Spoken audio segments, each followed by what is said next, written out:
already being investigated for corruption, bribery, and a breach of trust. In these cases, he's been accused of granting political favors in exchange for luxury gifts or favorable news coverage. And these trials have dragged on for 4 years now, being postponed firstly because of COVID and now because of the war. But he does face a sentence of up to 10 years in jail and or a fine if he is convicted.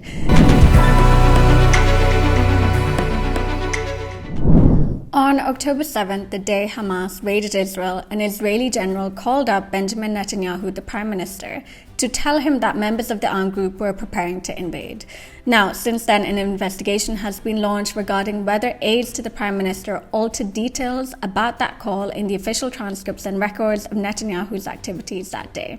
This question is very important to Israelis as it tells them what Netanyahu knew or didn't know about October 7th, when he knew it, and whether aides were trying to improve his political image by doctoring transcripts and intimidating those with access to the records.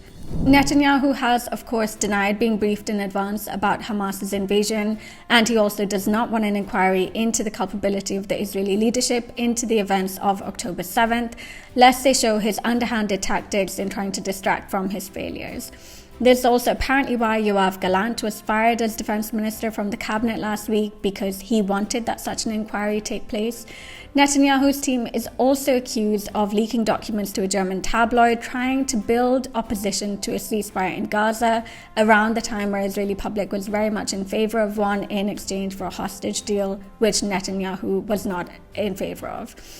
Netanyahu has also quite weakly countered these reports by saying that while Hezbollah and Iran received many leaked reports of Israeli plans of action, but there is no investigation into those leaks, this is quite a weak argument and not one that is likely to play to Israeli public opinion. This all comes at a time when Netanyahu is already being investigated for corruption, bribery, and a breach of trust. In these cases, he's been accused of granting political favors in exchange for luxury gifts or favorable news coverage. And these trials have dragged on for 4 years now, being postponed firstly because of COVID and now because of the war. But he does face a sentence of up to 10 years in jail and or a fine if he is convicted. They were also what prompted Netanyahu to push through a series of controversial judicial reforms. He's now trying to delay his appearance due to the time constraints of running the country during wartime, but it doesn't seem to be working, and the last attempt at postponing the hearings were not accepted by the court, and he'll now have to appear in December. So it seems time is running out for Netanyahu. It's important to remember that these cases are entirely different from those charges brought by the prosecutor at the International Criminal Court and for which arrest warrants are still pending. But it does seem that Netanyahu will have issues closer to home than at The Hague, and for very different crimes to those he's being sought for internationally.